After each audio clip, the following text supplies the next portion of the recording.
A resident of the U.S. Virgin Islands, his hometown St. Thomas.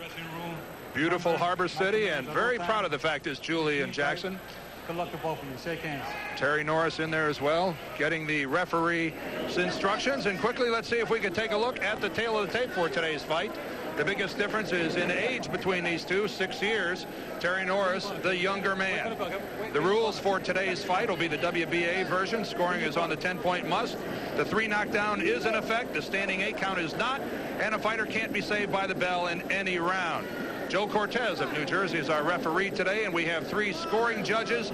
Jaime Province from Curacao, Luis Rivera from New York, and York Van Nixon from Washington, D.C. And we are ready to get this fight underway from the Atlantic City Convention Center for the WBA Junior Middleweight title, Julian Jackson and Terry Norris. Julian Jackson in the gold trunks, Terry Norris, the challenger, wearing the white with the purple trim. Right away, you see the movement from Norris. Oh, and a bad miss there by Julian Jackson. When you make a puncher miss like that, Dan, it makes him shorten his punches up, and when he shortens his punches up, you've won half the battle because it takes a lot of his power away. Get the hands out. Get those Julian hands out. Jackson Come on. Get him out of there. Come opening right up, Alex, appearing to do some head hunting. on. I don't want any holding. He had talked about doing some work to the body early, but it's been upstairs so far. And as is the trademark of Terry Norris, exciting combinations. Brilliant hand speed, Norris. Good chopping right hand, and Terry Norris right here in the opening seconds has taken all the play away from the champion. I think Julian Jackson's having a lot of trouble with the speed. Oh, and Julian Jackson took a right on the ear from Terry Norris. And right now, the champion looking a little perplexed. Definitely fighting out of a defensive posture.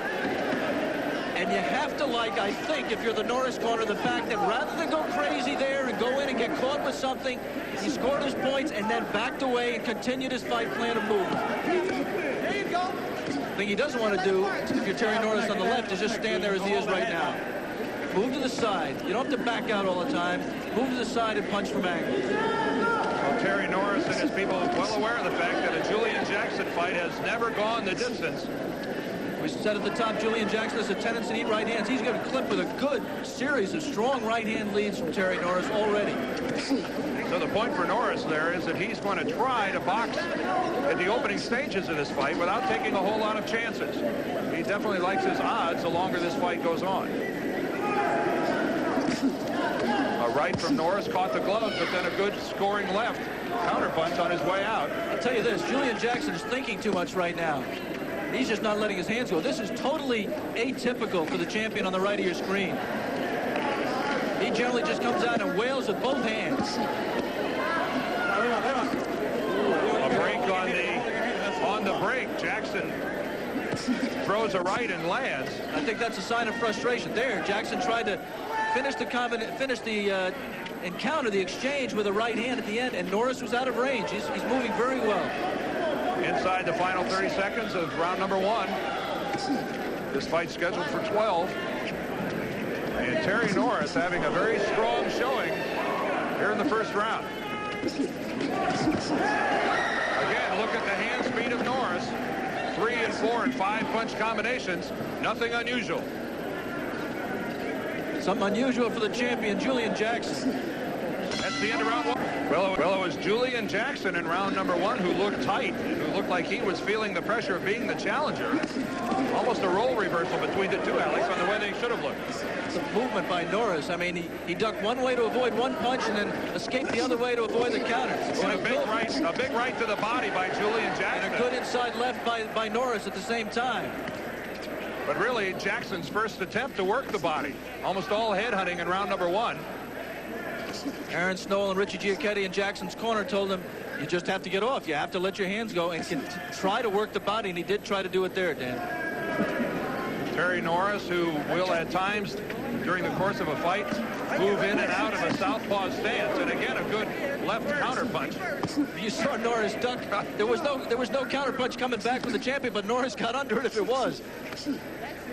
If the key is Terry Norris told us yesterday was relaxation and concentration. He looks totally relaxed and totally focused right now, Dan.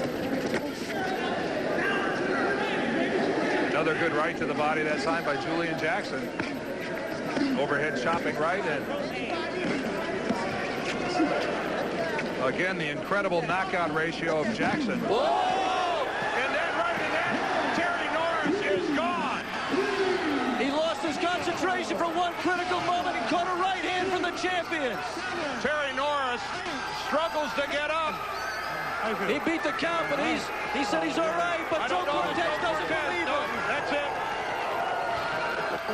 Joe Cortez stops the fight. Norris did indeed beat the count. And Julian Jackson, after struggling through the first round, unleashes a bomb in round number 2. We were just talking about the concentration of Terry Norris, and he got back up on the ropes, lost it for a moment, dropped his hand, and Julian Jackson got home the first meaningful punch of the fight, really, from him, a right hand, and it was more than Norris could handle. Well, I think it was more than just about anybody could handle. A good look at it Watch here, the Alex. Norris left. Carrying a little bit, he just drops it there a little bit and just gave enough. Another right in combination, and Terry Norris was gone. But Alex, it's the first one, and I think it even grazes the glove on its way over. Just nicking the glove, and I'm afraid the second punches are after the fact. That was the initial right. That last one didn't give him any help. No, it did not give Terry Norris any help at all, but it was the